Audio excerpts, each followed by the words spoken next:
I'm Chris Williams from Cyclone Fanatic and a proud Iowa State graduate from the class of 2007. No one shows up like Iowa State fans.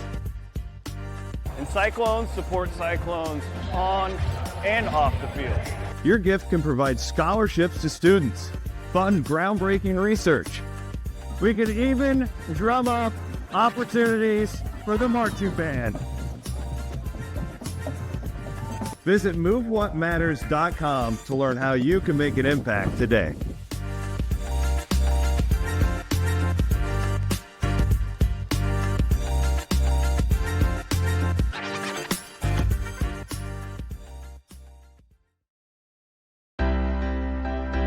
My name is Joseph Hurst. I live in Ankeny, Iowa, and I'm a part of the PMBA program. I currently work as the Director of Sales at Stony Creek Hotels in Johnston, Iowa, and I chose the Iowa State MBA program because it just made perfect sense. About 2 years ago, I started this wonderful program, and I couldn't imagine not having done it. What has helped the most balance work, life, school, has been the people I'm in class with. It's great to go through questions, problems, study for tests, and it just makes the whole class so much easier. As a working professional thinking about doing an MBA program, I get night classes aren't everybody's dream. I get after a long day of work, you may not want to go do more, but it's worth it. You're going to learn a lot, not just from the professors in the program, but from the other students. They come from all walks of life. They are from different age groups. They're from different companies. They're from all kinds of different backgrounds. They've got all kinds of different stories. And after 2 years, I've made some of the best friends I've ever made, learned the most I've ever learned, and I can't imagine what we're going to do after we're done.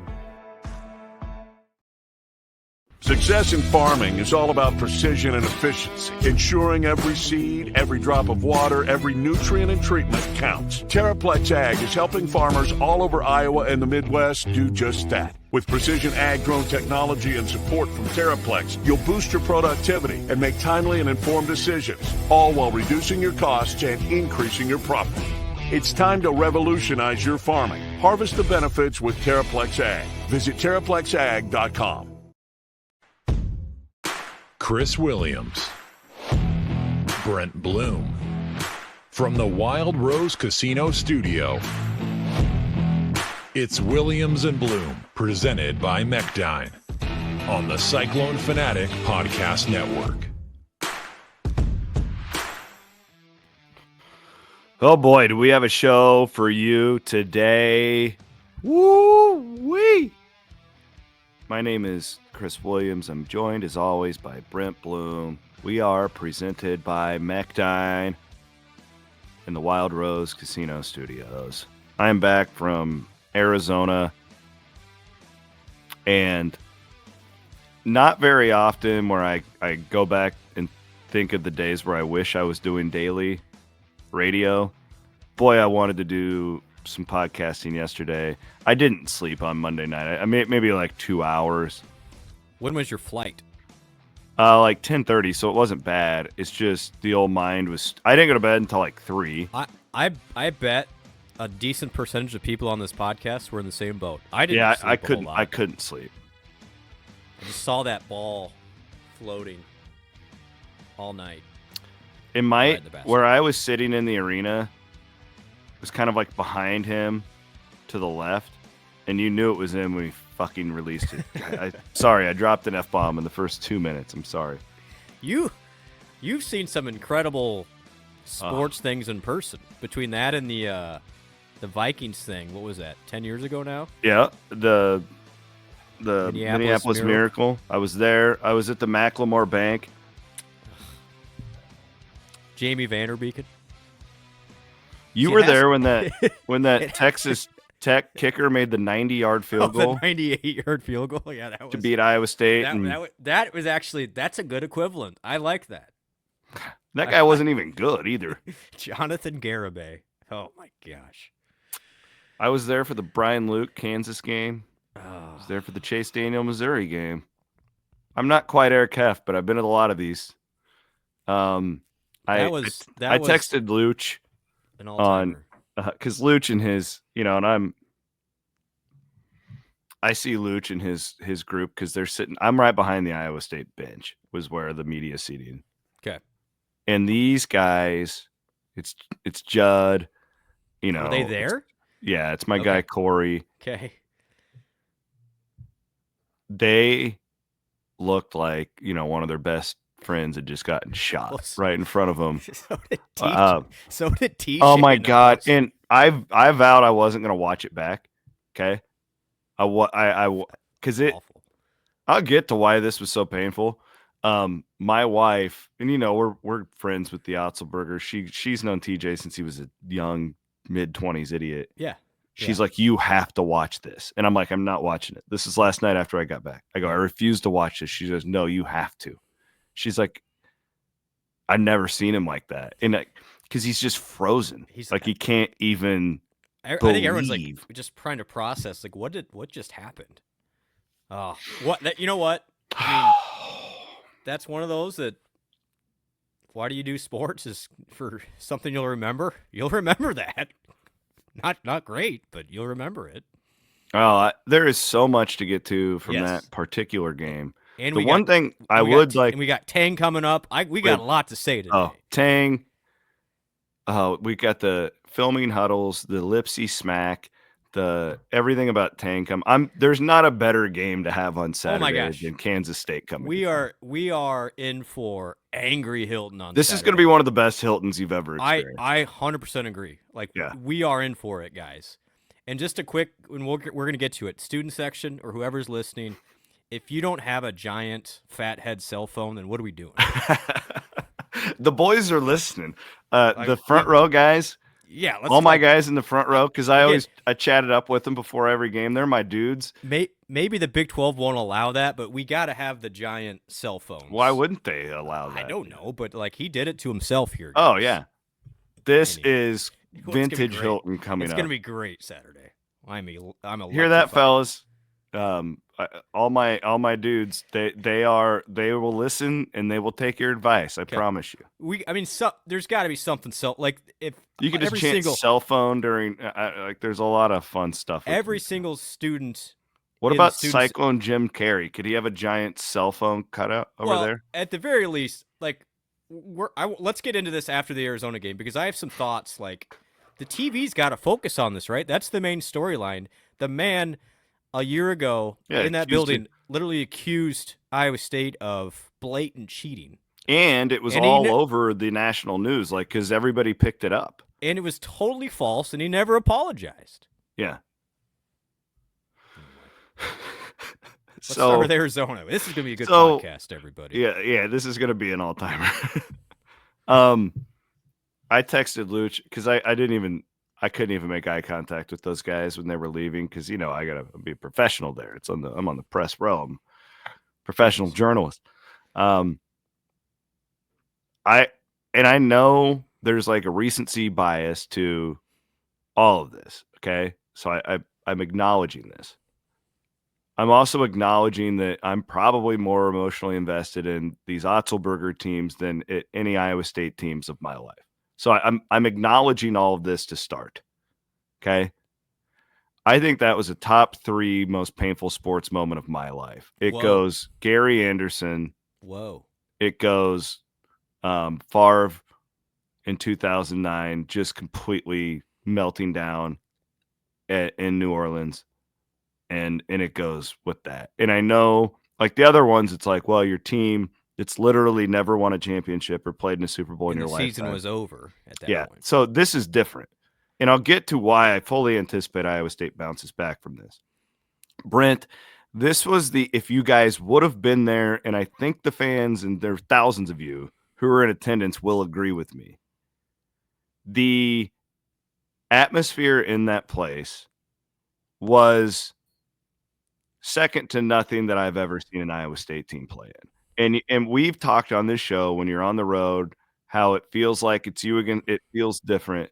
If you were an Iowa State fan in that arena, I have my whole column written like Cyclones versus the world. They proved it on Monday. Like that place, I was so impressed with Arizona. And you go, what about Allen Fieldhouse? Well, Allen Fieldhouse is elite, right? Like there's not much like it, but there's a hint of arrogance about Kansas fans where they don't necessarily feel like they have to be crazy. Like they're loud and they're passionate and they probably care more than anyone, but there's not that Like, there's not a desperation. There felt like there was like a desperation feeling in that building from TV. Yeah. And you nailed it going into this game that they were using this as like, we're in the Big 12. This is our big Monday. They had this like light show thing beforehand. It was a whiteout. You know, that's the thing about Iowa State right now. You're getting the team's best. You're getting the coach's best. You're getting marketing's best. You're getting everything. And Iowa State took it all time and time again on Monday. Was it perfect? No. Rarely is it with this team. But they did enough to win the game with their best player arguably going 1 of 11 from the field and 18 turnovers. They still did enough to win the game. And to lose it like that was just so demoralizing if you were in that arena. And I'm sure that people watching on TV felt that way too, but that's why I would rank it so high up there with me. It's because Interesting. Our friend Sean I have a lot of friends who were there. It was, oh my God, it was horrible. And then, the Arizona students I thought it's as classy of a student section as I've ever seen, honestly, because they just chant U of A, which is really cool. I don't want to be like the fun police here. They're not chanting like F you. Like it wasn't any of that. It was just, they just like cheered for their team the whole time. And I'm like, well, that's nice. Like that, you don't see that very often. And then afterwards though, when Iowa State was walking to the tunnel, they were ruthless. Poor guys. Oh my God. They were ruthless to our coaches and players when they were walking to the tunnel. Who already looked like they saw a ghost. Brent, and it went from like, oh, this is a class act student section to, oh, those absolute assholes, are just mocking our guy.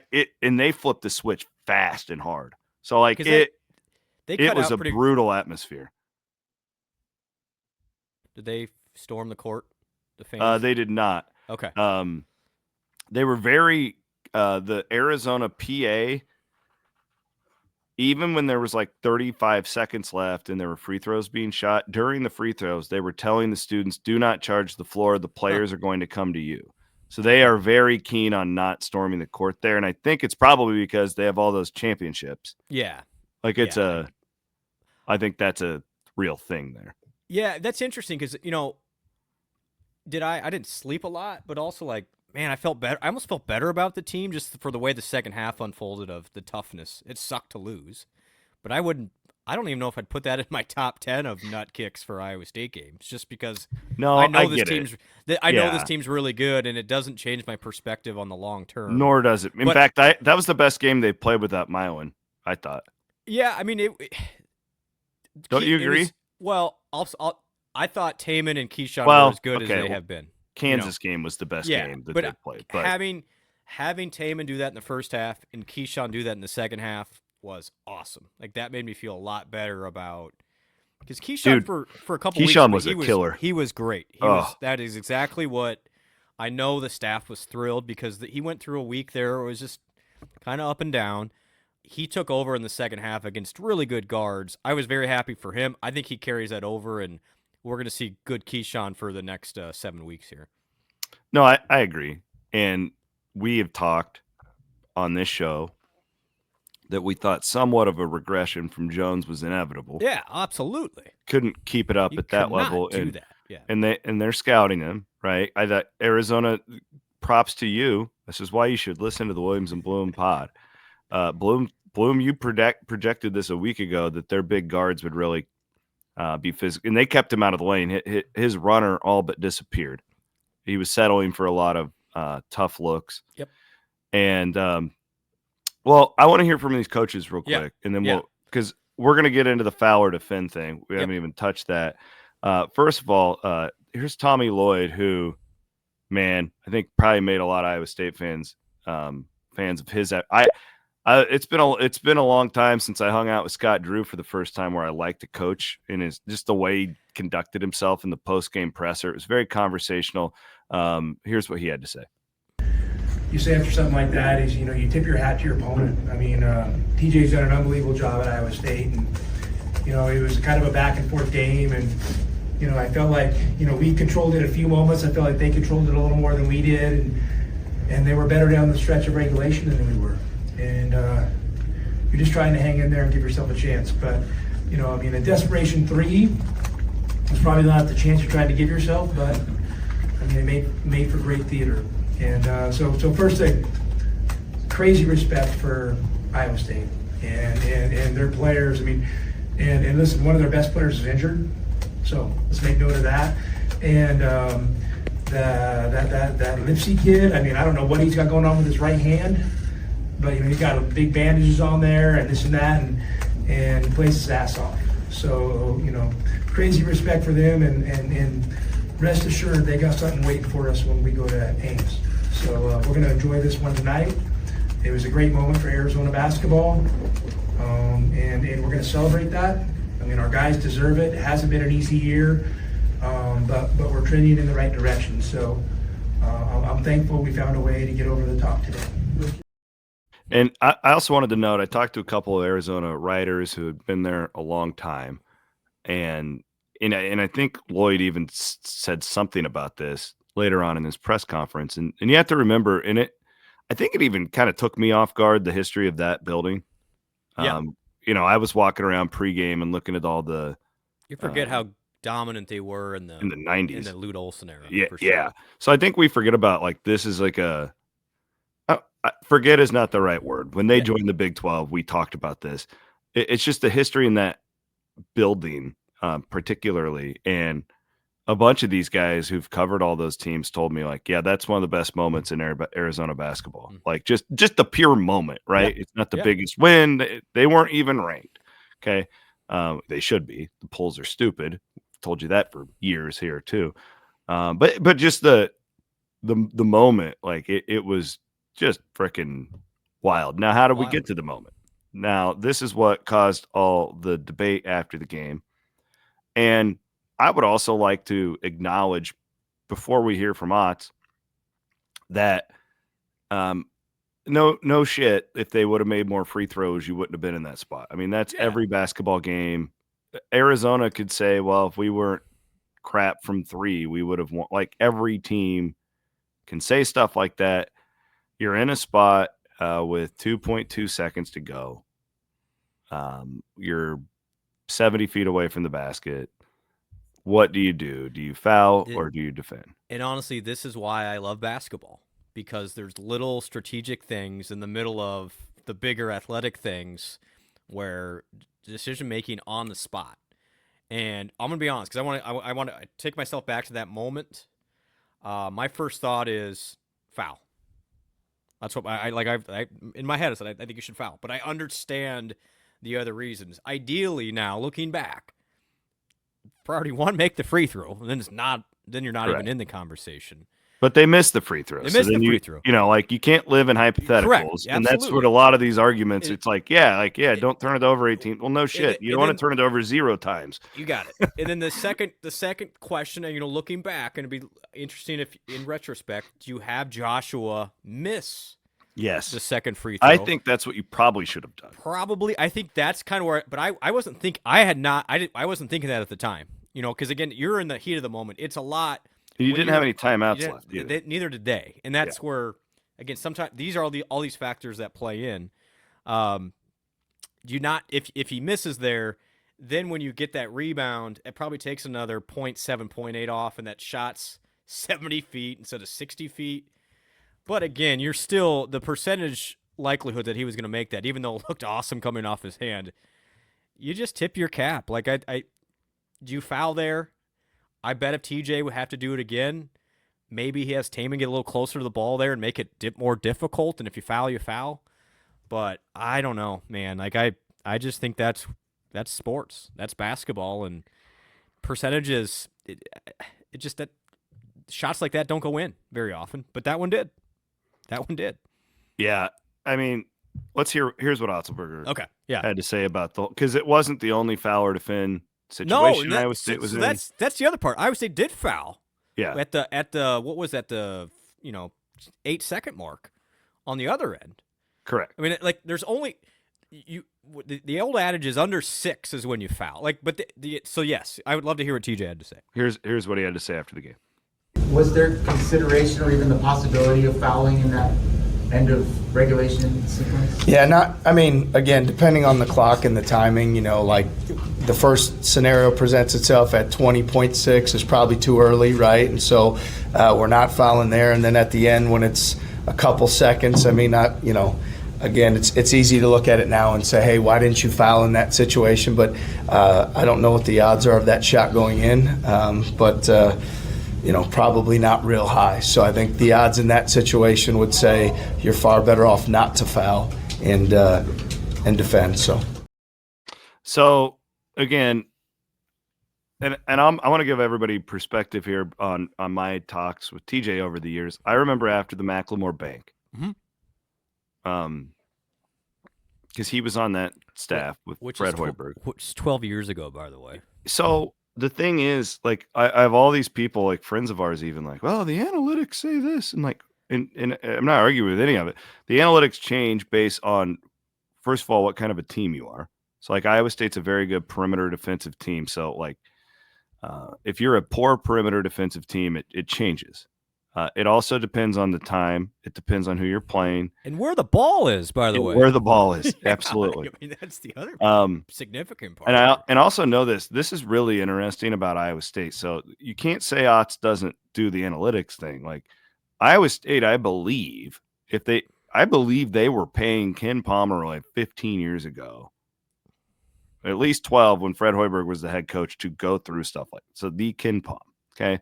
Like they're a very analytics-based staff, very much so. Do I think that TJ will oftentimes probably have the philosophy with Taman and Keyshawn to play defense? Probably, because I think that he believes that they're the best perimeter defenders in the country. But this situation was completely different, that far away from the basket. I don't know. Like, if they could do it again, maybe they would, right? Or maybe I've never to miss it. Like, the hindsight thing is very real. But I don't think you can just say that was wrong, right? And we almost saw the same thing in the Kansas game last night. If you watch, no, it wasn't 60 feet away from the basket. But UCF got jobbed in that game. Completely jobbed. They should have gone. And the whole point is, great point. Didn't watch that game. Desperation heave from 5 feet behind the 3-point line where he was not really shooting, but he was trying to make it look like it. And Caleb Love could have easily done that in that situation to go to the free throw line to shoot three. That is the argument. Go watch the Kansas UCF game. I thought it was very apropos that played out that way after Iowa State, Arizona. Thought the exact same thing, and that UCF got completely hosed by the official swallowing his whistle and not trying to. That was bad. I mean, he was in the act. Now, the guy was trying to bait him into the foul, but it worked. And Chris, what are the odds? Are the odds better of making 3 free throws or a 65-foot heave on the run? You know? Like, you want to talk about analytics, let's talk about analytics. Mm-hmm. Now, there are some things that if Iowa State would do it differently, number one, I'm guessing they have Joshua miss that free throw. Number two, make that catch harder on Love. Yes. You know, maybe you can get another 0.8 off the clock by at least getting in his space. They were way too. There was like a prevent defense. I thought Taman was just not close enough. But again, you do not plan on a guy making a shot like that. Iowa State will defend that differently for the end of time. Yeah, they will learn. But it's just DJ's right though. The hindsight of that, it's like, in hindsight, right. it's like, well, they played it perfectly up until then. Well, what if that guy? What if it goes differently? It's one of my favorite things to do when we used to travel with women's basketball. We'd go to a local establishment the night before a game, and we'd talk with the coaches. And after a couple pops, just the foul or defend debate always comes up. Comes up. What do you do? Yeah. What do you do? And I've had this conversation with the coaches for women's basketball and men's basketball, like a lot. And everybody has a different opinion. I had 6 different calls yesterday from coaches, and they're like, I would have fouled there. I don't think I would have. Like nobody has an answer here. And you can say the analytics, and yes, there are analytics based on the analytics probably say it on aggregate, you should foul. But a lot of times, that's when the ball's in the front court, not when the ball's 70 feet from the rim. Like it's and the guy was 1 of 11 on the night. Like it's not like I don't know. It's just one of those things where it's like, Iowa State got burned, and you feel you regret it. I bet Iowa State does it differently, but yet I don't fault the decision in real time. I just don't. I'm not gonna. You wish it would have gone differently, but I'm not I haven't thought beyond. Like I didn't say that was like you said, Chris. You said it perfectly. It wasn't a wrong choice. It was a choice that turned out bad. How did that look? Easier did for you me? did you when he released it? Were you like, oh shit? Yeah, because the problem was it was. I used the word heave. That's incorrect. He No, shot it was a shot. I mean, that was my concern. Is like if you just make it more of a heave instead of a shot. But so, and here's what's funny. Where I was sitting, the gal next to me, I believe she's like a content creator for Arizona basketball. So like it would be the equivalent of like somebody works for like Cyclone's TV or something like that. Yeah. Sports communications, yada yada. I had my camera rolling because I was going to shoot Iowa State running out to the floor to celebrate. And then the freaking shot went in. I didn't even shoot the shot. Like You're just like, and this girl, I think she's a college student or something, and she's at this point, she can't even act like a professional. Oh anymore. yeah. And I don't blame her. Like I congratulated her. I'm a hack too. It's fine. And she's, beside her. And then she's like, she saw my camera out and she wanted my shot to use it for social. And I was like, I didn't get it. I was shooting the Iowa State bench because I went down and I should have. It was just brutal. It was brutal. And then like the worst part was again, how brutal those students were to our guys walking into the tunnel. I don't know how, like it's really impressive that like Keyshawn or Taman didn't just punch one of those kids. Cause I think You're like, and I'm 40. I don't have the wherewithal to hold it in. I would have jacked one of those kids. The other painful part is that had Game to day be means health, baby.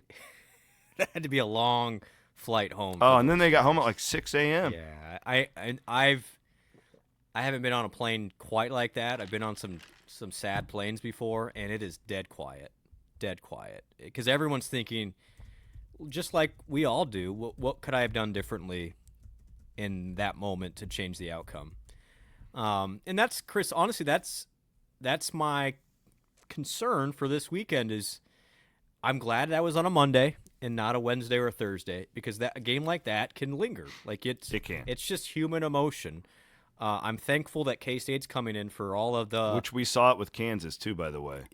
They were in a coma last night. Yeah, and they absolutely defensive got coma against UCF last night. And when you're Iowa State, it's a long road trip to begin with. I know they're college kids, but it's stressful. You gave it your all, and you came up empty. Getting that motivation back and what will be a motivated K-State team. Like you can say, they are going to be up for this game. K-State is. Their season has been a disaster, but there's a couple ways you can turn a disaster around, and that is, really getting up for a rival and making it interesting, just like they did against Kansas when they went to Lawrence. I mean, I think this game will be super interesting for all the extracurriculars, but really anxious for Iowa State on an early Saturday afternoon to see how Iowa State comes out of the gate, because a loss like that can fester. I mean, it's just, they're humans. Like it affects them just as much as it affects us as a fan. I want to thank our friends from the Iowa State University Foundation for sponsoring the program. I want to give a shout out to their, this is a cool fund that they have. It's called SHOP, SHOP, Students Helping Our Peers Food Pantry. So according to Iowa State Student Wellness, estimated 31% of Iowa State students are food insecure. You can help out with that. Go to movewhatmatters.com and check out SHOP. That's a cool way to make a difference we have a lot of foreign students who don't have assistance from mom and dad just around the corner. So thanks to our friends at the Iowa State University Foundation. I know a lot of our friends from there were probably sick on Monday night as well. Also want to give a shout out to a great reminder to get your will done. Thought about it about 2 a.m. Tuesday morning. MoveWhatMatters.com. Well, that's not where you get your will done. No. That's where you can make a donation. You could put Iowa State in your estate plan. There you go. HopeWoodJD.com. Get your will done. In fact, it's one of the best. It's one of the best ways to support the foundation. By the way, yeah, You can bequeath. It's called bequest. And you just leave it there so your kids aren't going to fight over your money. Exactly, and you Just can give it to. You can support a student for the end of time. Pretty There cool. you go. You could also go to Gravitate Co-working while you're working out your will in a day. You can meet Hope Wood at Gravitate Co-working for a cup of coffee and get that done. GravitateCoworking.com. Also, Kelderman Manufacturing supporting the program as always. Had a great time with Jeff down in Arizona over the weekend. Drink a lot of beer with him on Saturday. Will you go? Will you do that trip again? Absolutely. Yeah. That will be a regular. Yeah, and then I had so much fun like doing the desert thing the day in between, and it was really cool. We said it on Sunday night. The Cyclone clubs down there did a great job of mobilizing people. I will say that none of the establishments they went to were ready, which is not shocking. But it was fine. Like you could get, like it was hilarious though. Like because our guy Joe, Cyclone Jesus down there, I was telling him, I'm like, yeah, this tends to happen everywhere we go. Next time they'll take your call seriously. Yeah. No, they did a phenomenal job. Also, everybody is sick right now. Yeah. I wanted to remind everybody about our friends at the Iowa Clinic Urgent 100% Care. true, including my house. I'm going to take my wife to Iowa Clinic Urgent Care Really, the second I get off of this podcast. podcast. I'm not kidding. I just checked. I'm not kidding. While you were talking about Fowler Defend, I was looking up their wait time right now.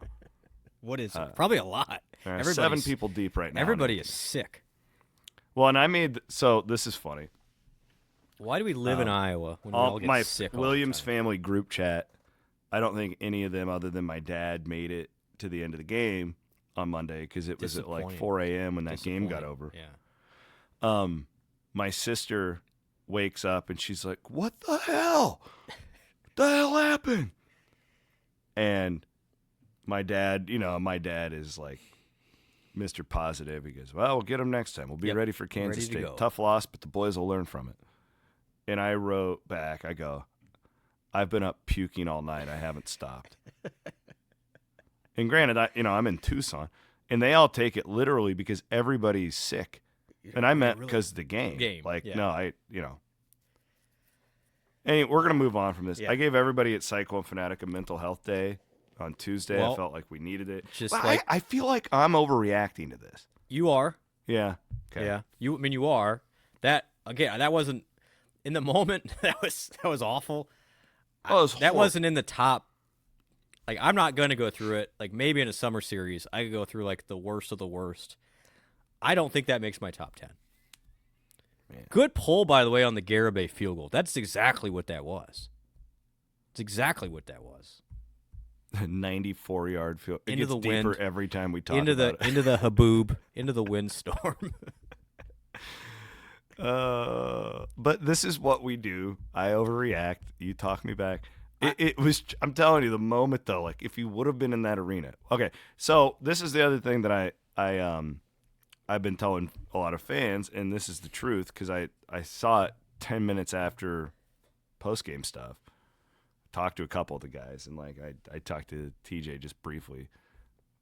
It's like these things affect fans. I don't want to say more than the players. Those guys were crushed, but they have like another game to just move on to and prepare for, where we have until Saturday to talk about that shot. Oh man, and C-Dub, I still talk about the Jacquet Wall shot from 25 years ago. Oh, I'm going to keep talking about this thing until the end of time. That was a great poll, by the way. Well, my guy, because I feel like Caleb Love is a little more well known than Jacquet Walls. Walls was a hell of a player. So Sickos will remember that forever. That's the great part. Like, not to get like super super weird.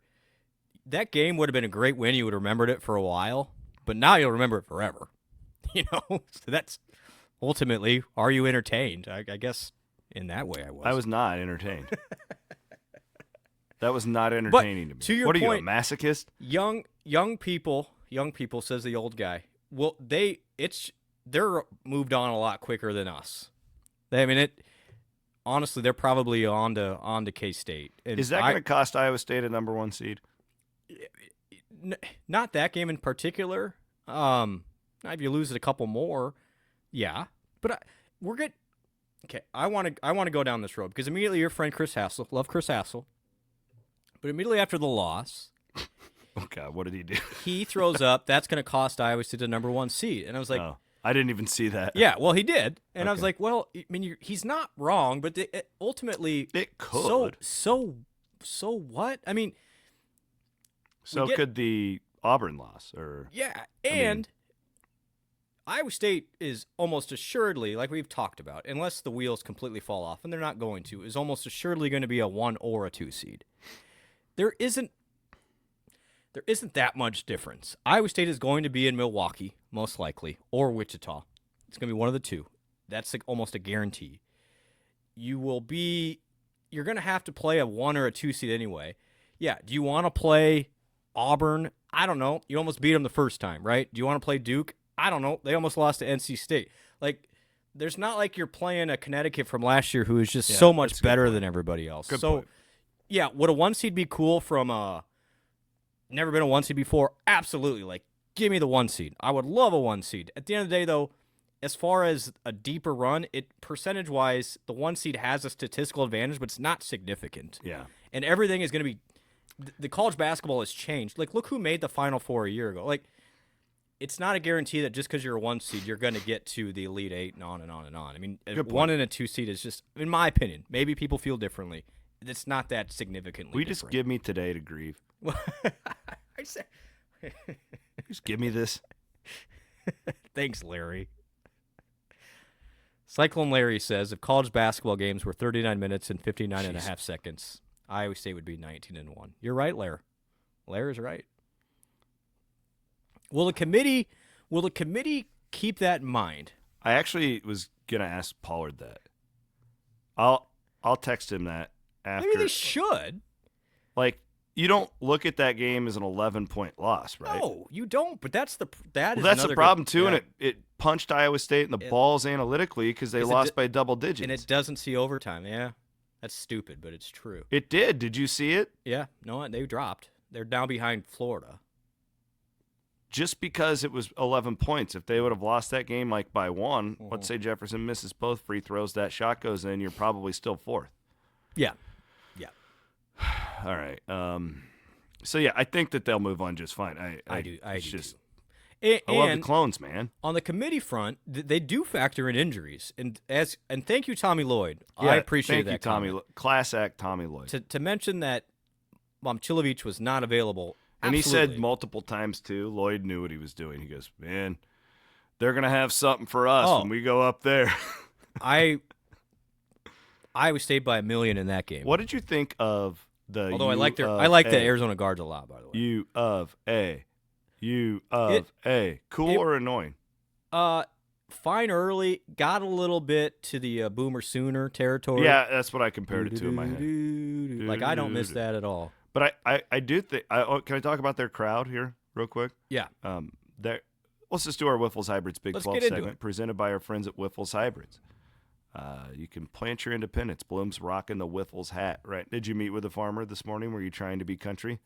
I did meet with somebody this morning. I'm a chameleon. Yep. Bloom will just blend in anywhere, baby. Yep. You should see Bloom at these Wiffles deals we go to. How's the yield? Yeah, Bloom's how's your yields right now? Well, it's January. We haven't planted yet. Yeah. Well, what are you thinking? What's the Farmer's Almanac say?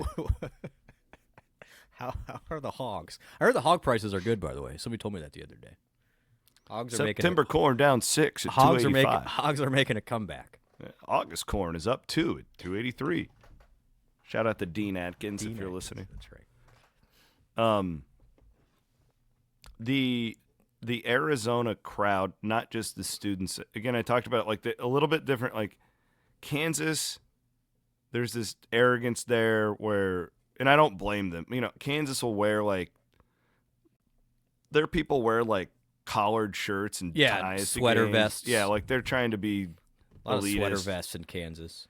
Arizona, Tucson's really cool. That campus is really underrated, I feel like, as far as how we like view it nationally. Like I've never been. How's the entertainment bar scene? Not that great. that's all I'm worried about. Is good. Okay. Really good, and it's like right off of camp. Like Cool. it is. It's really that downtown Tucson, in my opinion, was just okay. Like I wasn't blown away by that at all. A little underwhelming. The closer you get to university, I really like that place. I was impressed though, and this is where it felt like Hilton to me. I felt like they maybe brought it a little more. But Hilton does in big games like that one would have been. They didn't really sit. Like the whole crowd. It wasn't just the students standing. Like it was, I want to say their fans sat maybe 30% of that game, and they were on their feet the rest. Like I was really, because the other thing that's interesting, I was expecting more of like a Michigan football vibe because I was hearing in a lot of these like really high end programs like Arizona. You would know this better than me. But my Uber driver the night before was kind of telling me about it. He was very interested in the fact that I went to Iowa State. He went to North Carolina, and he's an Arizona fan, so he's been around high-end basketball. Mm-hmm. And he was telling me how hard it is to get tickets to Arizona basketball games. Like, you basically have to be a really high-end donor to have season tickets. And the only people who aren't high-end donors who can get into are like the top 2 rows of the entire arena. Those are the only ones that they open up. Yeah. And like with the students, it's like a lottery system all the time. Like you can't just go to games. So I was kind of expecting. Everybody tells you Michigan football's home field is just like a bunch of rich old people in the lower level. And in it, man, they were on their feet. I'm not kidding. They didn't sit down until like the 8 and under in the first half. It was really just across the board impressive deal that they and it came across on TV. And then, just browsing social media, I think the reception from both the Arizona State fans, but more the Arizona fans, is they're just glad to have basketball that matters.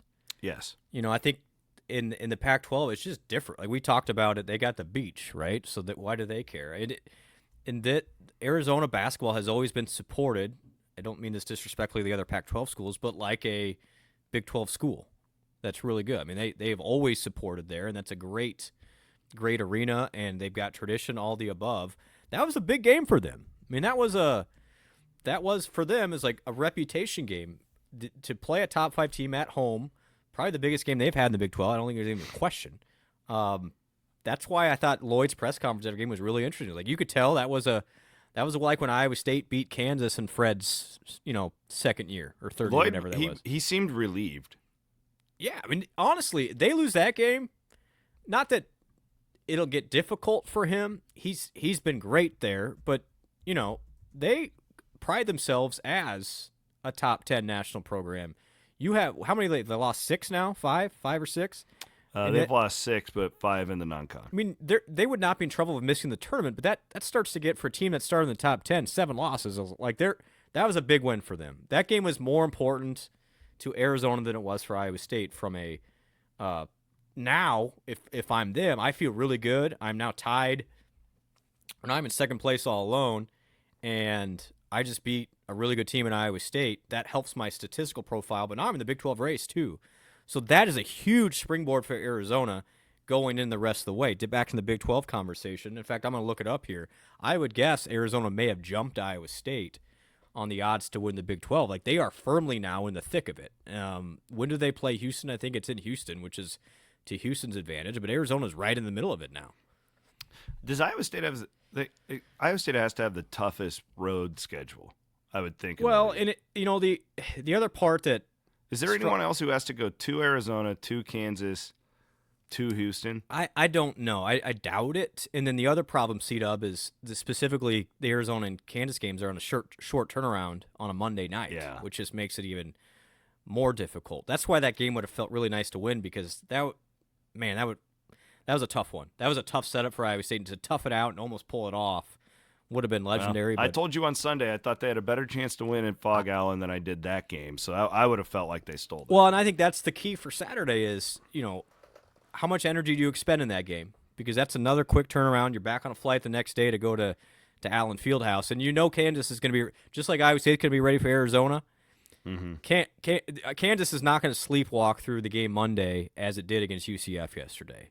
That place is going to be especially if jumping. Iowa State goes out and wins and stays in the top 5, and That which we place is going to expect. be insane on Monday night in Allen Fieldhouse, and that's exactly why it would have been nice to get the game because it's going to be hard next Monday. It is. I think Iowa State's better than Kansas. Actually, I know Iowa State's better, but that one, Iowa State will be an underdog there. Pretty confident. Oh yeah, I totally believe that. So interesting. Iowa I State was wrong. Still is real quick. They are still a number 1 seed in Lenardi's latest after that loss. And I'm just looking right now, the Big 12 odds, Iowa State didn't drop really at all. Now only at plus 350. Arizona's plus 750. So they didn't switch. Iowa State's still second. They do so not that's- shoot the ball well, though. Arizona, no. Yeah. And honestly, Iowa State dodged 4 or 5 just missiles with Love wide open. Yeah. Like wide open. I thought That's so, why it's funny he made the last one because he had Well, some like that's why I said, like, Iowa State fans can point at free throws. Yeah. Arizona can say, like, dude, like, that guy is hitting at least 3 of those. he had 5 just wide open looks based on really good movement for them. Yeah, so that's basketball, baby. Last thing I have is just the Jones thing. My guess is that there's going to be some copycat going on. Oh yeah. But that was why we're so excited to see Taman and Keyshawn pick it up. And it's really at the end of the day, which is how I would put a bow on this conversation. It's why I love this team. Because you don't rely on one guy. Like, this is not, Brockington and Kalsher. Yep, better have 30 each. Right? Like, no, like okay. Like, Curtis, first of all, hadn't had a poor game in the Big 12 since, what'd you say, the championship game last the year? Houston game, but he didn't really play a whole lot in that game. Like, he didn't play bad in that game. He just, They everybody else were played killing really him well. so Yeah, much that it was exactly. just, the rotation didn't matter. Right. But No, it's been honestly, C-Dub, like, he hasn't had a game like that statistically since pre-conference a year ago. Yeah, when everybody was Just dogging him. saying he wasn't any good. And so I expect him to bounce back, but I do think that this is why we love league play specifically. It is a soap opera. And if you follow it closely, and like listeners to this show do, there are chess moves that are made throughout the year with a lot of copycats. And, I don't necessarily know if Kansas State has the guards to physical They're Iowa light, State they're the small. way. Yep. In fact, I don't think they do, but I promise you Bill Self was watching. This is going to be a thing. So, and now you adjust as well. Yeah, and the great thing is, I thought Arizona game plan wise was awesome in the first half for sure. Took Iowa State and Jones completely out of the game. Iowa State adjusted really nicely in the second half by centering around Jefferson, and that's the thing. That's why this team's different. Is you can shut down Iowa State's guards. Iowa State got the ball to Jefferson early in that second half, brought a lot of attention, and then Gilbert got going on the perimeter to drive in it. And so it's just like Iowa State has multiples on multiples, and when Momcilovic comes back, you'll have even another weapon. There's not many teams athletically that have what Arizona has, and K-State certainly does not. And the fact that you can have a post presence as well, Iowa State's just not going to have. Yeah, they've been sluggish at times without Milan, but it's not been terrible. It's not been terrible, and I think Cyclones will be fine. And if they get with Lipsy and Gilbert playing like that, look for Iowa State to really put up some points on Saturday. I just think they can get to the rim on K-State, and K-State's going to play hard, but this is not Arizona defensively, not even close. Are you going to go Saturday? I have to go. Like, this is angry Hilton. Like, there's Hilton for a big game, which is great. This isn't necessarily a big game from but it's going to feel like one because it's going to be angry Hilton. We do have keep in mind tonight. We're doing this midday Wednesday. If you're listening on Thursday, don't worry about this. But Houston is at West Virginia tonight, and that is a weird ESPN Plus game. So that is worth watching. That is definitely Houston's a 9.5 point favorite in that one. I'd be interested to pull a scratch on West Virginia. West Virginia. I don't know. I mean, Iowa State did not play well in that game. I mean, just flat out. And that one will sting, in my opinion, at the end of the year more than Arizona will.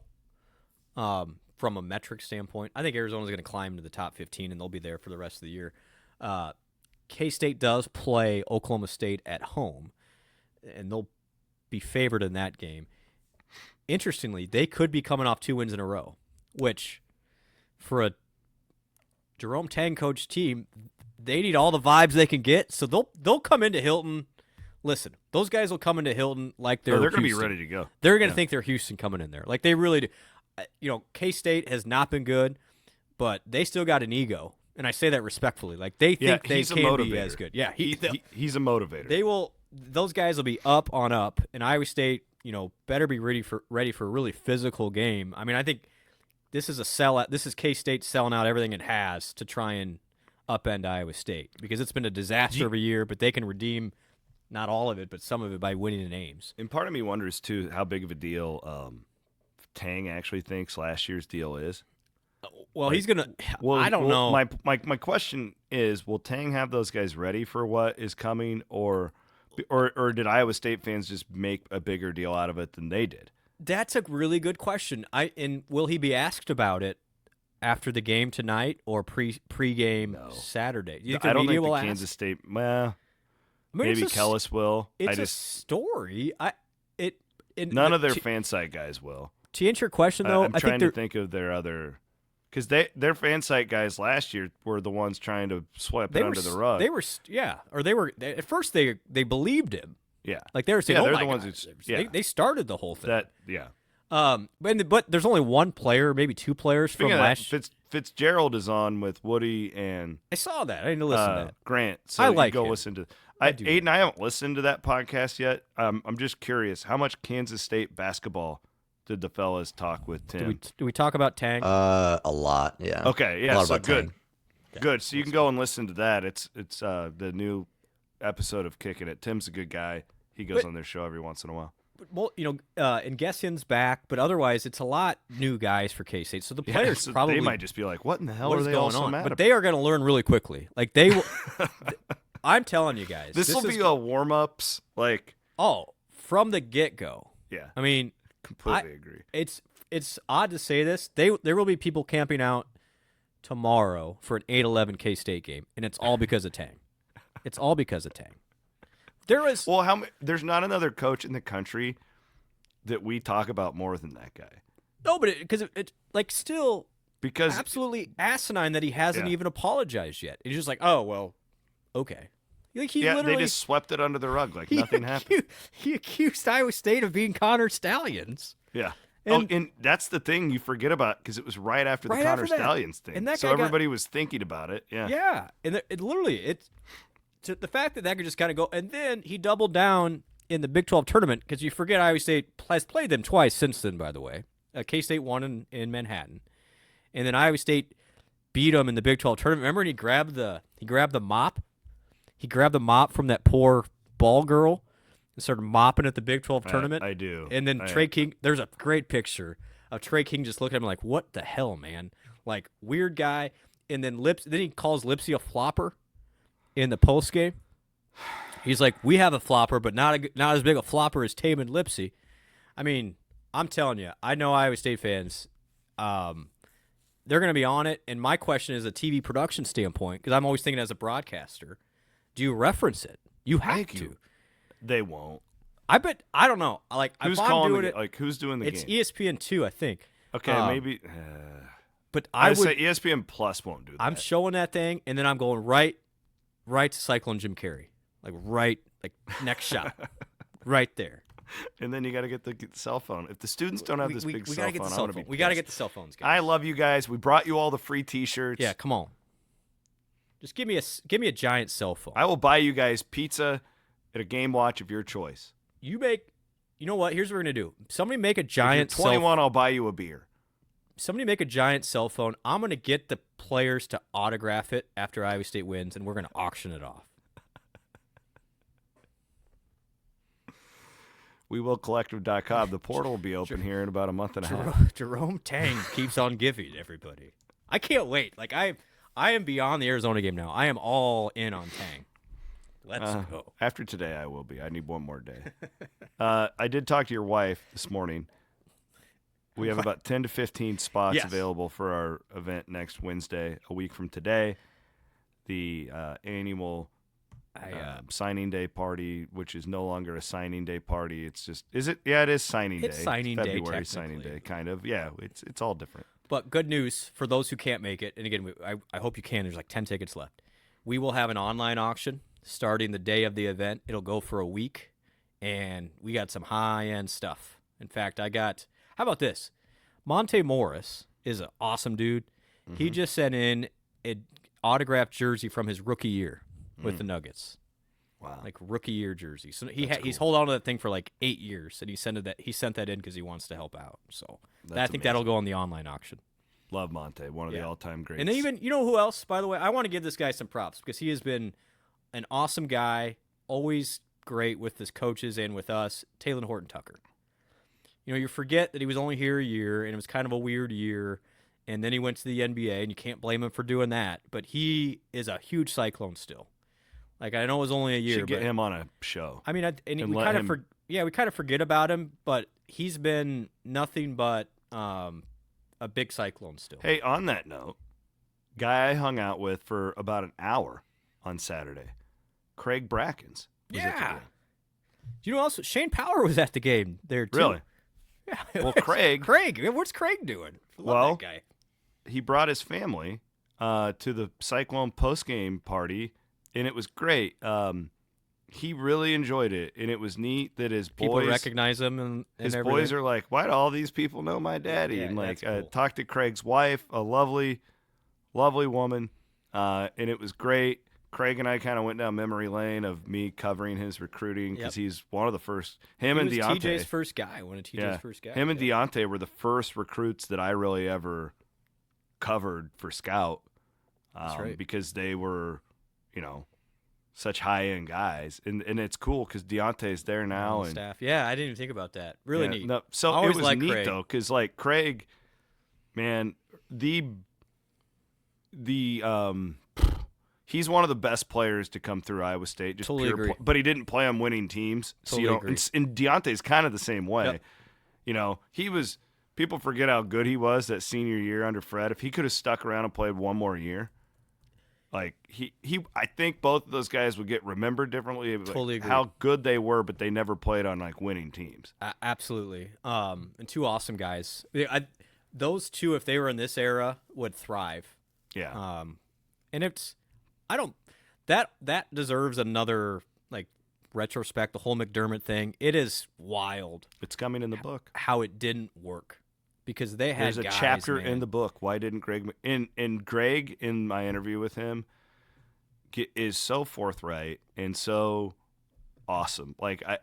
Iowa State fans will look at that and be like, "Wow." The crazy. He's almost as stunned as anybody that it didn't work because everything lined up to work, and everybody's had success after the fact. Players, coaches, assistants, the whole thing, and it didn't work. And it's still kind of the craziest. But yeah, Brackens, awesome guy. Deontay, remember, I got to tell this story because I was young once. Big 12 tournament, you and I covered it for really one of the first times. Yeah, his junior year. Going here, and Chris and I. Well, you might have been married. I was definitely single, and he declares for the NBA, and somehow you and I got invited to his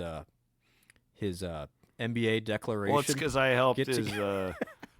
I covered. I knew him since he was a junior in high school. So Williams and I end up at his party at the Craig Brackens celebration in Kansas City at one of the Power and Light establishments. And that was a hell of a night. That was a great night. Let's put it that way. Craig covered the tab. I'm pretty sure. It was a hell of a night. Yeah, I love Craig. That's cool. I love that. Yep. Really happy to see those guys when they come back and their families, and then their boys. I tell you what, Craig's one of them boys is getting old and got a pretty good recruiter at Iowa State's head position right now. I think they got an in for that one, so we may not be done with the Brackens kids. But Does he live in the area down there? He lives in Phoenix. Yeah. Okay, cool. In that area, yeah. Well, so, Craig, I always enjoy Craig, man. He may or may not be coming back to the area. I'll let him. Okay, perfect. But no, he's good. Really great guy. It was awesome, memory. And I love it too that DG. It makes me so happy to see him on the sidelines. Yeah, like it. warms my heart because these are guys again, like, and we're blessed to be able to know these people in a more than most fans do. And Deontay and his dad and really great, who gave a lot to Iowa State that probably didn't get enough back, and it's not anyone's fault. It's just they just didn't win, right? Like Halliburton's that way too. It's like because his teams, like he had the one team, but he was his freshman, and like he didn't really know where he was. And then the second time he gets hurt, and it's just I know how crucial he's been for you in helping out behind the scenes, and you know a lot of this stuff. So. Yeah, but he gets all the NBA hype, but you don't. Yeah. The cool thing here is, and what makes Iowa State these guys still care. They really do. Yeah, I guess that's the moral of it. Like they still care. They still want to be involved, and both football and basketball have done a really nice job in the current era of embracing the past as well. There are times in recent memory where that wasn't always the case, and so it's nice to see those guys still beloved by the fan base. I did talk to Craig in potential little analyst role here at Cyclone Fanatic in the future. Oh man, and he's good too. He was running through with me because I was like, man, I asked him about the bigs, and he was like, oh, they're dogs, and he's like, we need to work on some post moves though. I can work with them. And I was like, well, they're not all like stretch fours like you, Craig, that can pop out and if he hit played a in three. this era, look out. God, he was really one of the first dudes who was doing that. Yep. Go back and look. It's interesting. That game against Kansas when they lost. Yeah, he had 40. Yeah, 40. Yeah. Oh, I remember that. It was February of 2009. God, he was incredible. He was a good player. But that's neat. That's now I feel really old because he's 37 years old. Just looked it up. What's going on? Well, that's why though. Like, so we were at his party. Like, we were only we were only like it, 25.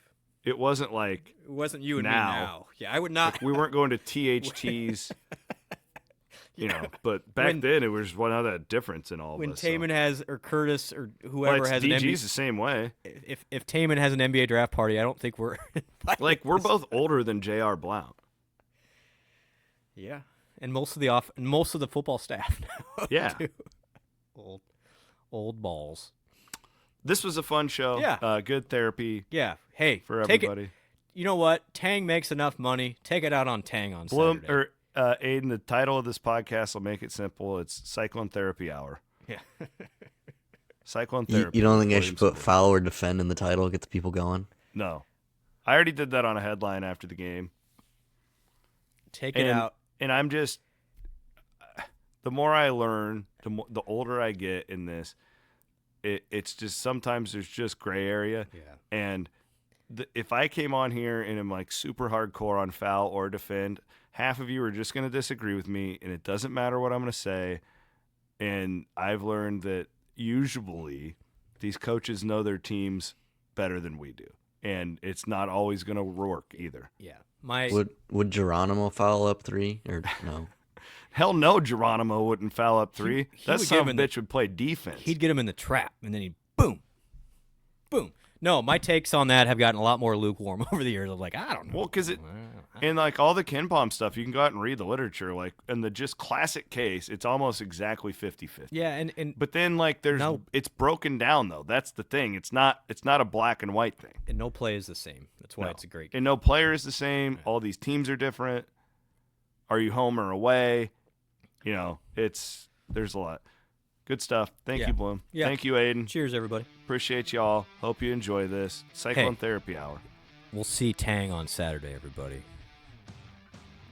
I kind of want to sit in the stands, but then I won't have a voice. I can't do that again. I'm a bad fan. There's honestly never been a better time to have K-State come to. This is going to be electric. He's Brent Blum. My name is Chris Williams. I'm off to the Iowa Clinic Urgent Care. Support our sponsors. Thanks, Aiden, for producing. We'll be back on Sunday night.